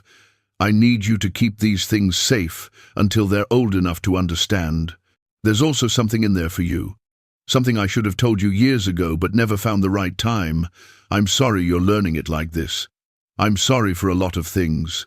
Thank you for keeping your promise. Thank you for being their person when I couldn't be. Love." Rachel. Cameron folded the letter and slipped it back into the envelope. His throat felt tight. Whitmore was watching him with professional sympathy. "Take all the time you need," the attorney said. "The conference room is yours for the hour." He left, closing the door quietly behind him. Cameron sat down and pulled the box toward him. The packing tape came away easily. and he opened the flaps to find the box organized with Rachel's characteristic precision. Everything was labeled and dated. At the top was a USB drive in a small Ziploc bag marked Videos, Watch First. Beneath that were manila folders arranged chronologically: first birthday, 5th birthday, 10th birthday, continuing all the way to 18th birthday. There were smaller envelopes tucked between them, labeled with milestones: first day of school, first heartbreak, high school graduation, wedding day. Cameron's chest ached, looking at all of it. Rachel had done this while pregnant, probably during those last weeks when she was uncomfortable and scared, writing letters to daughters she might never meet, preparing for a future she wouldn't be part of. At the bottom of the box was a leather journal with "For Cameron" written on the cover. He set it aside and pulled out his laptop, plugging in the USB drive. There were a dozen video files, each one time-stamped and labeled. The first one was dated 3 weeks before the twins were born. Cameron clicked play. Rachel appeared on screen, sitting on her couch, heavily pregnant, her face tired but smiling. She was wearing an old sweatshirt Cameron recognized as one of his from college that she'd stolen years ago and never returned. "Hey, Cam," she said, and hearing her voice after 9 months of silence hit him like a physical blow. "If you're watching this, I'm gone, and you're probably a mess. I'm sorry. I'm so sorry I left you with this." She shifted, one hand resting on her stomach. "I've been having dreams. Bad ones, about not making it through the delivery. My doctor says it's normal that pregnant women get anxious, but it feels like more than that. Like my body knows something I don't. So, I'm making these videos just in case, because if something happens, you're going to need them." Rachel looked directly at the camera, directly at him. "First thing you need to know. You can do this. I know you don't think you can. I know you never wanted kids, but you're more capable than you give yourself credit for. You raised me after Mom and Dad died. You were 19 years old and you figured it out. You can figure this out too." Cameron's eyes stung. He'd never thought of those years as raising Rachel. She'd been 16, practically an adult. He'd just made sure she finished high school and had food in the fridge and didn't do anything too stupid. It hadn't felt like parenting. "Second thing," Rachel continued, "the girls are going to ask about their father eventually. His name was Derek Paulson. We dated for 6 months. He was charming and funny and completely unreliable. When I told him I was pregnant, he asked if I was sure they were his, and that was the last conversation we had. I don't think he'll come looking for them, but if he does, don't let him near them unless he's grown up significantly." She pulled out a folder from beside the couch and held it up to the camera. "Legal stuff is in here. Paternity test results proving he's their father, documentation of him refusing parental responsibility, restraining order paperwork in case you need it. Everything you might need to protect them from him." Rachel set the folder down and took a breath. "Third thing, and this is the hard one. The reason I'm so certain you'll take care of them isn't just because you're a good person. It's because you've already proven you will." Cameron frowned at the screen. "Do you remember the summer before I went to college? When I was 17 and you found out I was dating that guy Marcus, who was 23? Cameron remembered. Marcus had been an entitled asshole who'd taken advantage of Rachel's youth and his sister's desperate need to feel grown-up. Cameron had dealt with it quietly and firmly, and Rachel had been furious with him for months. "You threatened him," Rachel said on the screen. "Told him if he came near me again, you'd make sure everyone in Portland knew what kind of person he was. You drove me crazy with how overprotective you were. But looking back, you saved me from making a huge mistake. You always protected me, even when I didn't want you to." She wiped her eyes, smiling slightly. "That's when I knew that if anything happened to me, you'd protect my girls the same way. You'd show up, even if it was hard, even if you didn't want to, because that's who you are. You're the person who stays." The video continued for another few minutes, Rachel offering practical advice about baby schedules and pediatricians and where she'd hidden her favorite recipes. But Cameron barely heard it. He was stuck on that phrase, "You're the person who stays." He'd never thought of himself that way. He'd always felt like he was improvising, barely keeping it together, doing the minimum required to get by. But Rachel had seen something different. She'd seen someone reliable enough to trust with the most important thing in her life. The video ended. Cameron sat in the quiet conference room and cried. Really cried, for the first time since Rachel's funeral. He cried for her, for the girls, for the future she'd planned so carefully and wouldn't get to see. He cried for himself, for the weight of the responsibility and the unexpected grace of being chosen. When he'd pulled himself together, he opened the journal marked for Cameron. The first entry was dated 3 years earlier. Cam keeps asking if I'm okay. I'm not. I left Thomas, her ex-husband before Derek, because he was cruel in quiet ways that nobody else saw. Now, I'm trying to figure out how to trust anyone again. But I trust Cam. He's the only person who's never let me down. Cameron hadn't known Rachel had been married. She'd never mentioned Thomas. He flipped through the entries, reading fragments of his sister's life he'd been completely unaware of. An abusive marriage she'd hidden from him, a miscarriage that had devastated her. The slow process of rebuilding herself until she'd felt strong enough to try again with Derek, who'd turned out to be a different kind of disappointment. The entries from her pregnancy were a mix of excitement and terror.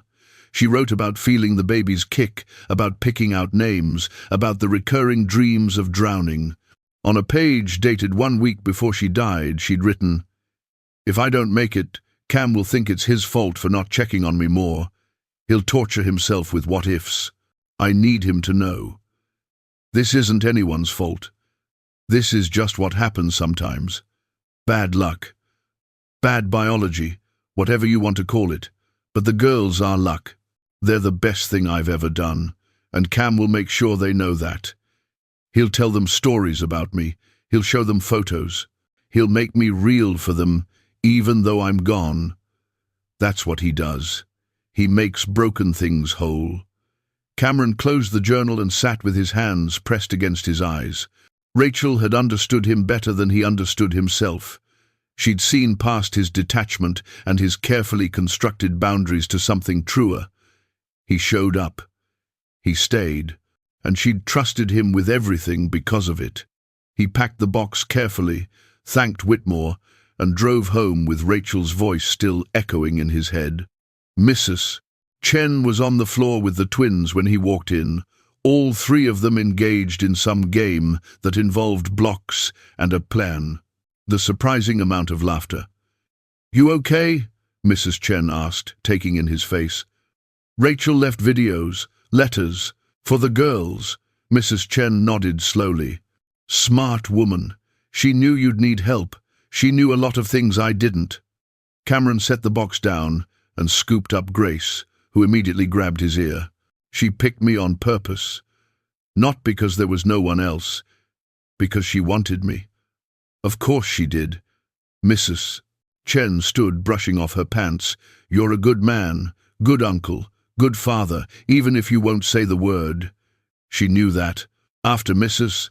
Chen left, Cameron set up the laptop and played the video again, this time with Mara and Grace watching from their high chairs.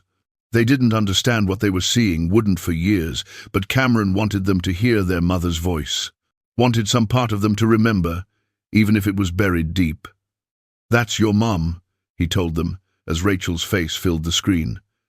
"She loved you before you were born. She planned for you. She wanted you so much." Mara banged her hands on the high chair tray, more interested in the sound than the video. Grace watched for a few seconds before getting distracted by her own feet, but Cameron watched all the way through, and then he watched the next video, and the next, absorbing Rachel's words like a man learning a language he should have known all along. That night, after the twins were asleep, Cameron pulled out his phone and opened the notes he'd been keeping. He added a new entry. Your mom left you letters for every birthday until you turn 18.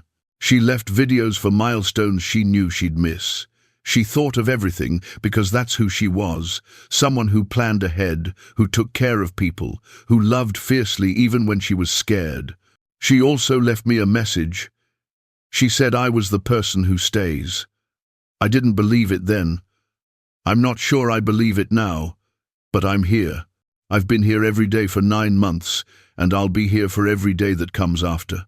Not because I'm noble or because I've figured everything out, but because she asked me to, and because you two deserve someone who won't leave. I don't know if that makes me your father, but it makes me yours, and maybe that's enough. He saved the note and went to stand between the cribs one last time before bed. Mara was sprawled out as usual, taking up twice the space she needed. Grace was curled tight, breathing soft and even. Your mum knew what she was doing, Cameron whispered to them. She picked the right person. I'm going to make sure you know that. I'm going to make sure you know her. It was a promise, like all the other promises he'd made since that first night in the hospital. But this one felt different. This one felt like it came from a place of understanding rather than obligation. Rachel had chosen him deliberately, with full knowledge of who he was and what he was capable of. She'd trusted him not because he was perfect, but because he stayed. And he would, for as long as they needed him, for as long as he breathed. He was the person who stayed, and that was exactly what these girls needed him to be. Derek Paulson showed up on a Saturday afternoon when the twins were 14 months old.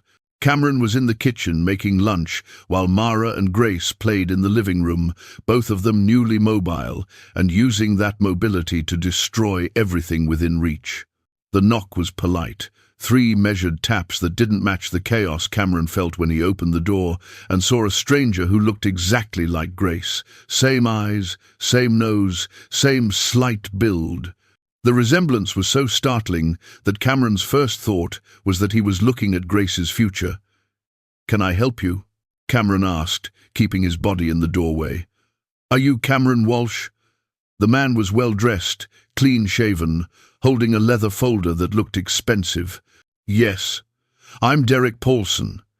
He said it like Cameron should know the name, and after a beat, Cameron did.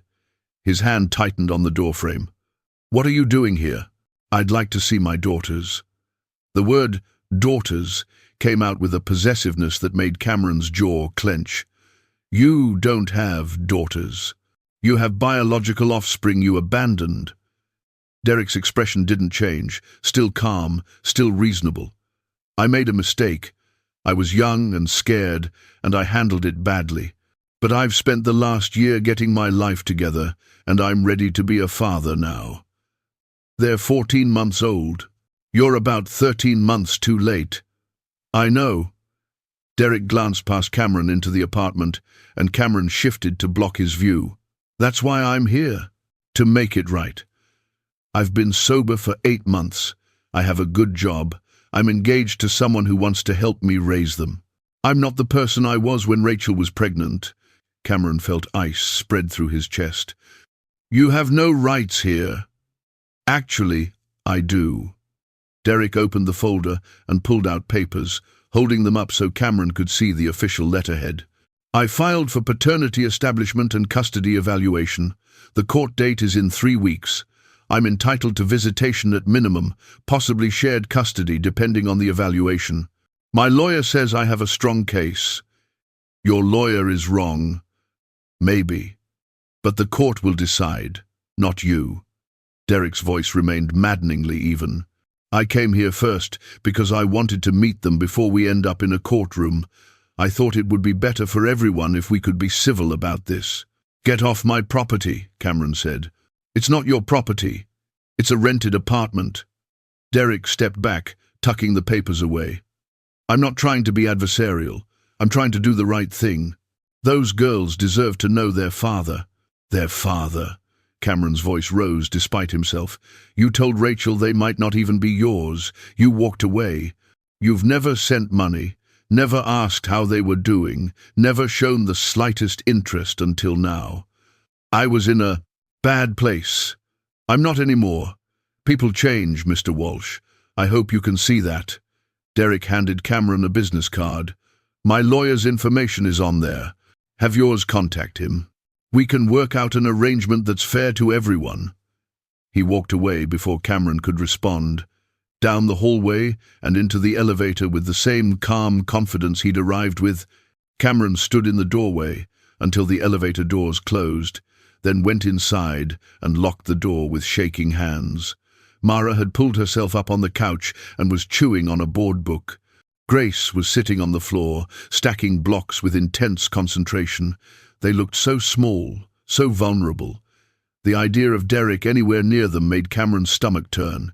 He called Joanna first. She answered on the second ring, and Cameron explained the situation in short, clipped sentences. When he finished, there was a long pause. "Okay," Joanna said finally. "This is serious, but it's not hopeless. You need a family law attorney immediately. I can recommend someone. And Cameron, don't engage with Derek directly. Anything you say to him can be used in court. He can't take them. Joanna, he can't. He won't. Not if we handle this correctly. But you need to prepare for a fight." The attorney Joanna recommended was named Maria Castellano, and she agreed to meet Cameron on Monday morning. Her office was smaller than Whitmore's, cluttered with case files and family photos, but her handshake was firm and her eyes were sharp. "Tell me everything," she said, and Cameron did. Rachel's pregnancy, Derek's abandonment, the past 14 months. The box Rachel had left, with documentation of Derek's refusal of parental responsibility. Maria took notes in a legal pad, her expression neutral. When Cameron finished, she leaned back in her chair. "The good news is, you have documentation of his abandonment and Rachel's clear intent that you be the guardian. The bad news is, he has biological standing, and Oregon courts favor parental rights unless there's evidence of unfitness. He abandoned them before they were born. Isn't that evidence enough? It helps, but it's not decisive. If he can show he's stable now, employment, housing, sobriety, the court might give him a chance to prove himself through supervised visitation." Maria tapped her pen against the pad. "However, if we can demonstrate that contact with him would be detrimental to the children's well-being, we can fight the petition." "How do we do that?" "We show that you're the only parent they've ever known, that their attachment to you is primary and disruption would be harmful. We document his complete absence for the first 13 months of their lives, and we use Rachel's documentation to show his character." She looked at Cameron steadily. "How strong is your bond with them? If I put a child psychologist in a room with you and the girls, what would they see?" Cameron thought about the past 14 months. The sleepless nights, the first smiles, teaching them to eat solid food, the way Mara reached for him when she was scared, and Grace calmed down only when he held her. The hundreds of small moments that had accumulated into something he still didn't have words for. "They're mine," he said quietly. "I'm the only father they've ever had." Maria nodded. "Then that's what we'll prove." Over the next 2 weeks, Cameron's life became a series of appointments and evaluations. A social worker came to the apartment, asked questions about routines and childcare, observed him with the twins. A child psychologist spent 3 hours watching him play with Mara and Grace, taking notes on every interaction. Cameron felt like a specimen under a microscope, every action scrutinized for evidence of fitness or failure. Mrs. Chen became a character witness, appearing at the social worker's request to testify that Cameron had been a devoted guardian from day one. "He doesn't sleep," she told the social worker. "He worries all the time. He reads books about child development. He's always asking me if he's doing it right. That's what a good parent does." Daniel wrote a letter describing Cameron's transformation, how he'd gone from a career-focused bachelor to someone whose entire life revolved around 2 little girls. Even Patricia, Cameron's boss, submitted a statement about how he'd negotiated reduced hours to prioritize childcare, sacrificing professional advancement for his niece's well-being. The evaluation report came back after 10 days. Maria called Cameron to her office to review it, her expression cautiously optimistic. "It's strong," she said, sliding the document across her desk. The psychologist noted secure attachment and primary caregiver bond multiple times. The social worker's report emphasizes stability and your commitment to maintaining connection with Rachel's memory. This is good, Cameron. This is really good. What about Derek's evaluation? His came back clean too. Steady employment, stable housing, completed anger management and parenting classes. He's presenting well. Maria held up a hand before Cameron could respond. But he has no established relationship with the children. That matters more than his recent improvements. The mediation session was scheduled for the following Tuesday. Maria explained that the court preferred parents to reach agreements without litigation, so they'd meet with Derek, his attorney, and a mediator to see if they could resolve the issue. "What if I don't want to compromise?" Cameron asked. "Then we go to trial, but mediation gives us a chance to control the outcome. If we go to trial, a judge decides. That's riskier for everyone." Cameron brought Mrs. Chen to the courthouse for support. She sat in the waiting area with the twins while he went into the mediation room, a windowless space with a conference table and too many chairs. Derek was already there with his attorney, a sharp-faced woman in a grey suit. Derek had dressed conservatively, tie knotted tight, expression earnest. The mediator, a patient man named Robert Chen, explained the process and asked each side to present their position. Derek's attorney went first. "Mr. Paulson acknowledges that he wasn't present for the first 13 months of his daughter's lives. He deeply regrets that absence. However, he spent the past year addressing the issues that prevented him from stepping up initially. He's now in a position to be an active, involved father. He's not seeking to remove the children from Mr. Walsh's care. He's simply asking for reasonable visitation to establish a relationship with his daughters." Maria responded without missing a beat. "Mr. Walsh has been the sole caregiver since birth. He's the only parent these children have ever known. Introducing a stranger into their lives at this critical developmental stage could be traumatic. Furthermore, Mr. Paulson's history shows a pattern of abandonment that raises serious questions about his commitment. He had 9 months during Miss Walsh's pregnancy to step up. He had 14 months after their birth. He only appeared when it became legally convenient." The mediator nodded, taking notes. "Mr. Paulson, can you speak to why you waited until now to seek contact?" Derek leaned forward, his voice steady and rehearsed. "I was in denial. I was scared. I thought they'd be better off without me. But I've been in therapy, and I've realized that was cowardice, not courage. These are my daughters. I can't change the past, but I can be present for their future." "Mr. Walsh," the mediator turned to Cameron, "your perspective?" Cameron chose his words carefully. "Rachel chose me as guardian for a reason. She knew Derek wasn't reliable. She documented his refusal to acknowledge paternity and made legal provisions to protect the girls from him. My responsibility is to honor her wishes and protect Mara and Grace. Introducing someone who abandoned their mother and showed zero interest in their existence isn't protection. It's a risk. They deserve to know their father," Derek said, frustration creeping into his voice for the first time. "I am their father," Cameron shot back. "You're a sperm donor who had a change of heart 14 months too late." The mediator raised his hand. "Let's keep this productive. Mr. Paulson, are you willing to start with supervised visitation, limited contact to allow the children to become comfortable?" Derek glanced at his attorney, who nodded. "Yes, I'd accept supervised visitation, 1 hour a week to start, increasing as the girls adjust. Mr. Walsh?" Cameron looked at Maria, who gave him a small nod. They'd discussed this possibility. Refusing all contact made him look unreasonable. Agreeing to minimal supervised visits showed flexibility while maintaining control. "Supervised only," Cameron said. At a neutral location, not my home, and I reserve the right to terminate if there's any sign of distress. That's acceptable, Derek's attorney said quickly, sensing victory. But Maria wasn't finished.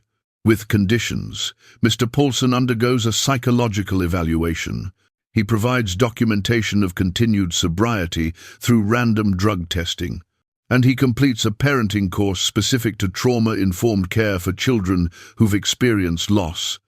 Derek's attorney frowned. Those requirements seem excessive.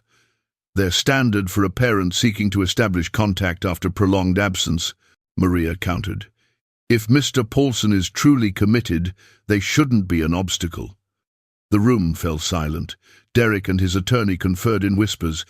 Finally, Derek nodded. I'll do it, whatever it takes. The mediator drafted an agreement. Supervised visitation, 1 hour per week, at a family visitation center. Derek would complete all required evaluations and courses. Either party could request review after 3 months.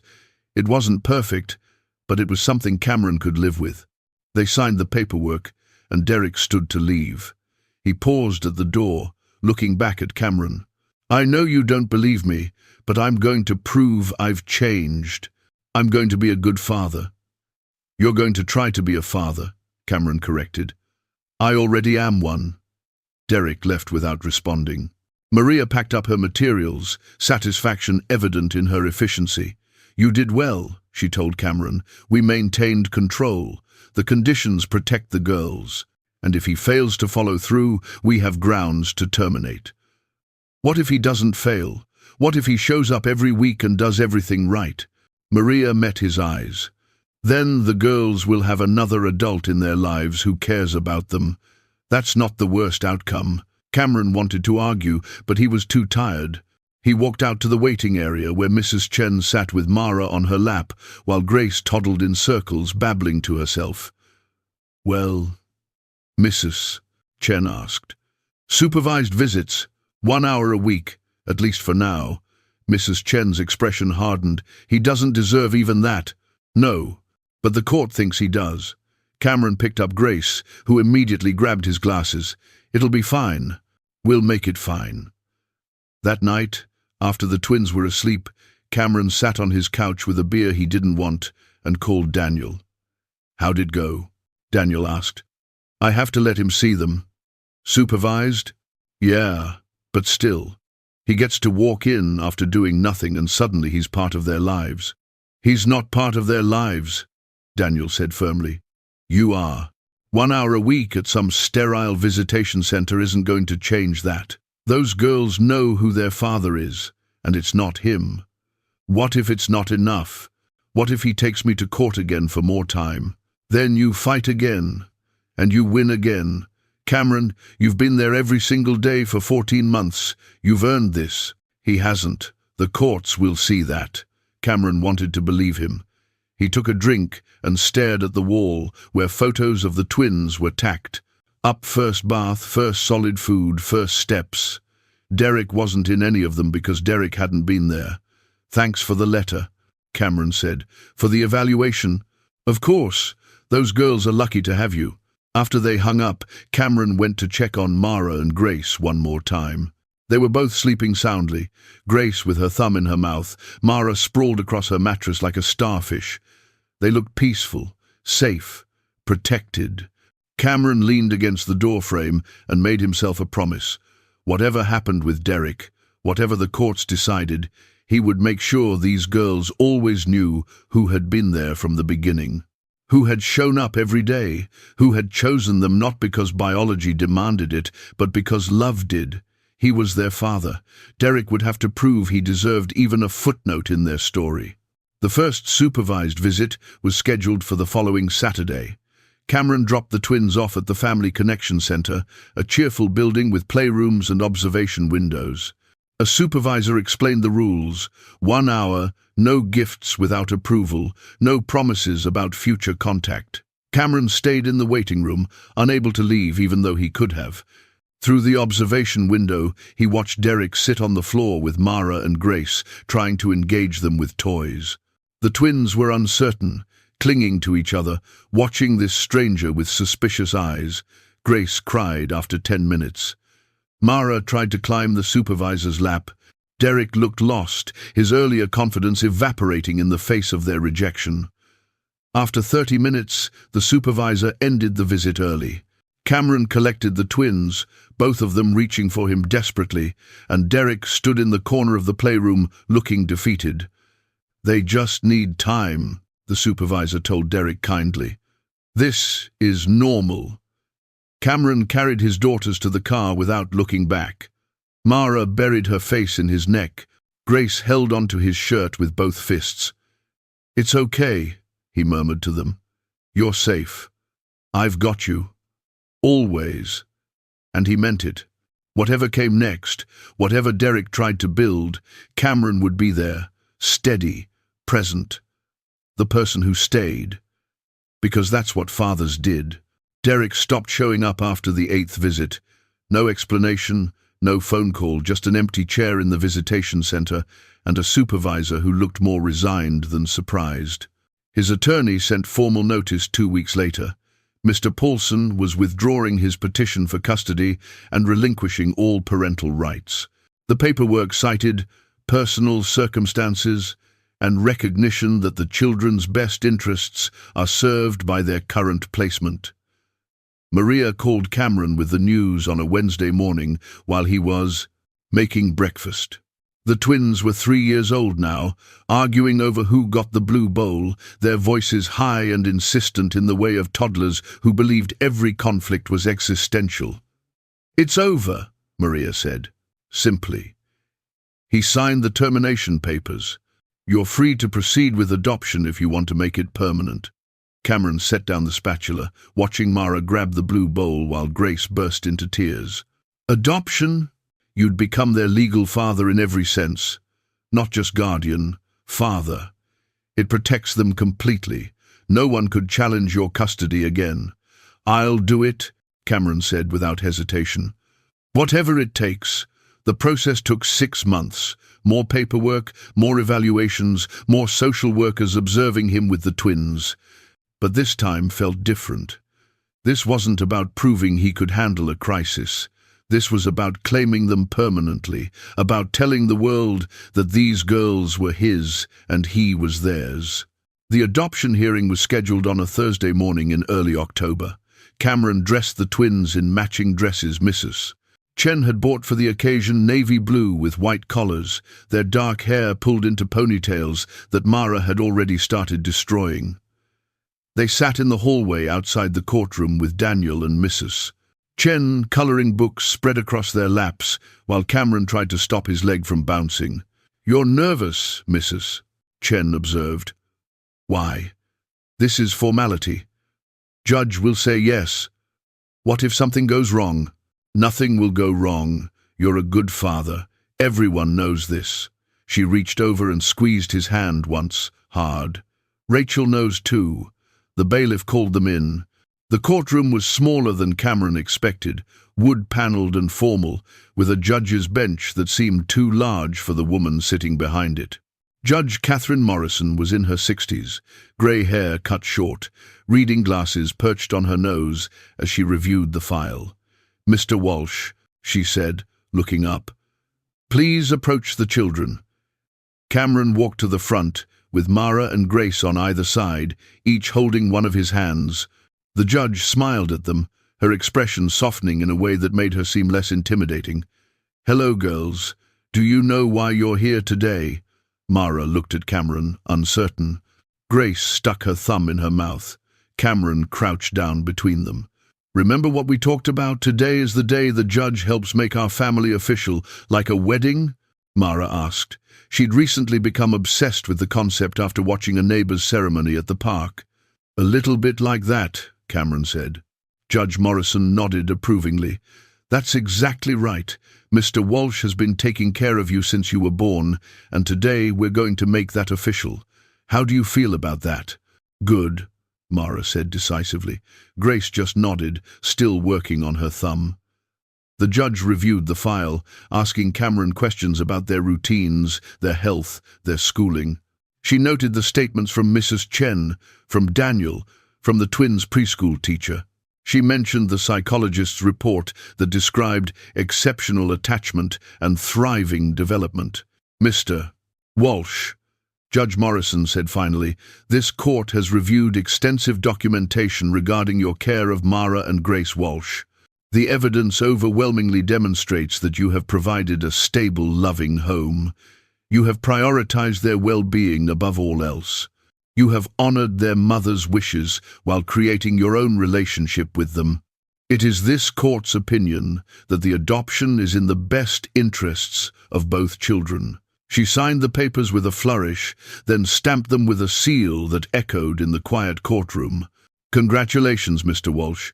You are now the legal father of Mara Elizabeth Walsh and Grace Margaret Walsh. May you all have a long and happy life together. Cameron's vision blurred. He felt Mara tug on his hand, heard Grace ask if they could have cake now, and somehow managed to thank the judge before Mrs. Chen was hugging him, and Daniel was clapping him on the back, and the twins were demanding to know when they got presents because all good occasions involved presents. In the hallway afterward, Mrs. Chen produced a camera and insisted on photos. Cameron with the twins, all of them with the adoption certificate, even one of just Mara and Grace holding the document between them like a trophy. You're officially stuck with them now, Daniel joked. No returns. Never wanted returns, Cameron said, and meant it with an intensity that surprised him. That night, after the celebration dinner Mrs. Chen had insisted on hosting, after the twins were asleep in their beds, Cameron sat at his desk and opened the file of letters Rachel had left. He found the one marked Adoption Day in her distinctive handwriting and opened it with hands that trembled slightly. Cam, if you're reading this, you did it. You made them yours in every way that matters. I'm so proud of you.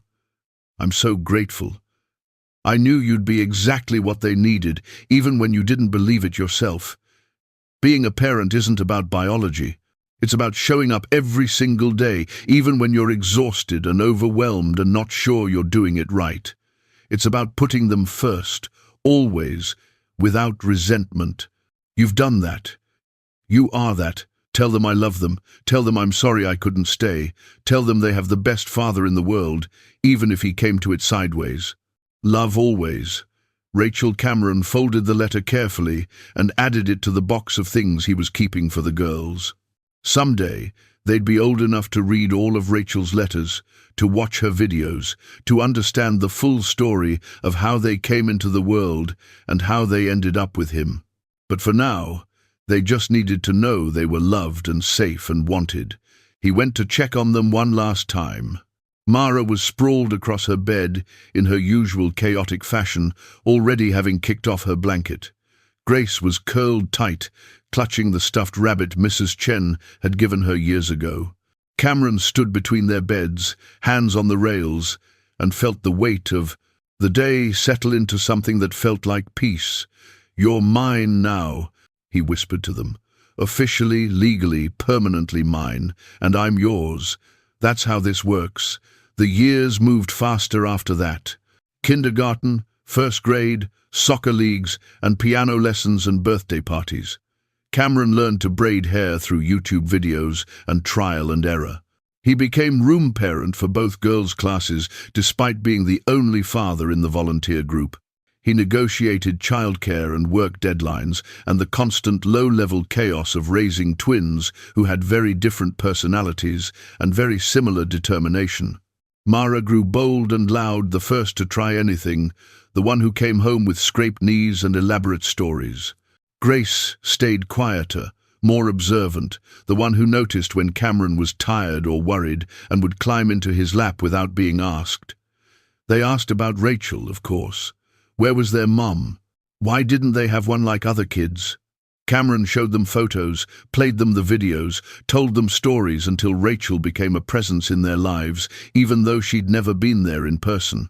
He made sure they knew she'd wanted them desperately, that she'd died bringing them into the world, that she'd loved them before she ever met them. Do you miss her? Mara asked one night when she was 7, the question coming out of nowhere while Cameron was tucking her in. "Every day," Cameron said honestly. "She was my sister, my best friend. But you have us now." "I do, and I think that's exactly what she wanted." On their 10th birthday, Cameron took them to the cemetery for the first time. Rachel's headstone was simple grey granite with her name, her dates, and a line Cameron had chosen: "Beloved, sister, and mother." The twins stood on either side of him, holding flowers they'd picked out themselves. "Hi, Mom," Mara said to the stone, her voice matter-of-fact. "We're 10 now. Dad says you'd be proud of us." Grace was quieter, just touching the stone gently. "I wish I could remember you." "She's in you," Cameron told them. "Both of you. Your faces, your laughs, your stubbornness. She's there." They stayed for 20 minutes, the girls taking turns telling Rachel about school and friends and the things they were learning. Cameron stood back and let them have the moment, understanding that this relationship between his daughters and their mother was something separate from his own grief. Mrs. Chen passed away when the twins were 12. It was sudden a stroke, quick and relatively painless according to the doctors. Cameron found himself planning another funeral, this time with 2 girls old enough to understand loss in a way they hadn't been able to before. "She was like our grandmother," Grace said at the service, crying into Cameron's shoulder. "She was," Cameron agreed. "She helped raise you. She loved you." They kept Mrs. Chen's thermos on the kitchen shelf, the one she'd brought soup in dozens of times over the years. It became a talisman, a reminder that family wasn't always blood. Sometimes it was the person who showed up with food and blunt wisdom and refused to leave until you were okay.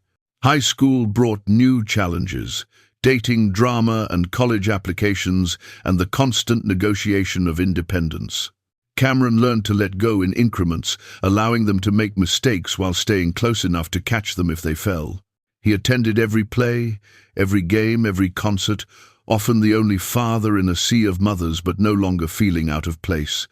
When acceptance letters arrived during their senior year, Cameron realized his time as their primary world was ending. Mara got into engineering programs on the East Coast. Grace was headed for liberal arts in California. They'd be scattered across the country, living their own lives, and the house that had been full of noise and chaos for 18 years would suddenly be quiet. Graduation day was bright and hot, the ceremony held in the football stadium with hundreds of families crowded into the bleachers. Cameron sat in his assigned seat, watching the twins in their caps and gowns, and felt the past 18 years compress into a single, overwhelming moment. They'd made it, all 3 of them. Against odds that had seemed insurmountable at the start, they'd built a family that worked. The twins were healthy, smart, kind young women who knew they were loved. And Cameron had become someone he never thought he'd be: a father. After the ceremony, they took photos on the field, the twins together, Cameron with each girl individually, all 3 of them crowded together with their arms around each other. A woman Cameron didn't recognize stopped them. "Excuse me, could you take our family photo?" She handed Cameron her phone.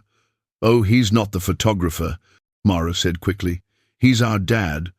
The woman apologized, and Cameron took their photo, but the moment stayed with him. "He's our dad," said without hesitation, without qualification, as simple as stating any other fact. He was their dad. He had been for 18 years. That night, at the celebration dinner, Grace stood up to give a toast. She was nervous, twisting her napkin in her hands, but her voice was steady.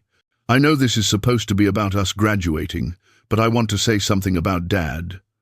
She looked at Cameron, her eyes bright. "You didn't have to do this. You didn't have to take us in, didn't have to spend 18 years raising us. You had your own life planned. But you gave it up for us, and you never made us feel like it was a sacrifice." "Never once," Mara added, her voice thick with emotion. "You made us feel wanted, chosen." "We know we're lucky," Grace continued. "We know lots of kids don't have what we have, and we want you to know that we see it. We see everything you've done, Everything you've given up, everything you've been for us. You're the best dad we could have asked for." Cameron couldn't speak. He just pulled them both into a hug, while the restaurant full of family friends applauded, and someone, probably Daniel, called out something about needing tissues. Later, after the party had ended and they were home, Cameron pulled out the box he'd been keeping for this day. Inside were Rachel's letters for their high school graduation, along with something he'd written himself. The girls sat on the couch on either side of him, reading Rachel's words first. She told them how proud she was, how much she wished she could be there, how she knew Cameron had done an amazing job raising them. Then they opened Cameron's letter. "Mara and Grace, 18 years ago, I stood in a hospital room holding 2 tiny babies and had no idea what I was doing. I was terrified. I was grieving. I thought I'd fail you. Instead, you saved me. You gave me purpose. You taught me what love actually means, not the abstract concept, but the daily choice to show up, to try, to keep going even when it's hard. I'm not your father because of biology. I'm your father because I chose to be, every single day, and you chose to let me. That's family. That's what matters. I can't wait to see what you do next. I'm so proud of who you've become, and I'm grateful beyond words that I got to be part of your journey. Love always, Dad." They read it twice, tears streaming down both their faces. Then Mara laughed, wiping her eyes. "You're not supposed to make us cry on graduation day." "Too late," Grace said, but she was smiling. 20 years after that phone call at 2 in the morning, Cameron stood in another hospital waiting room. This time he was calmer, though no less anxious.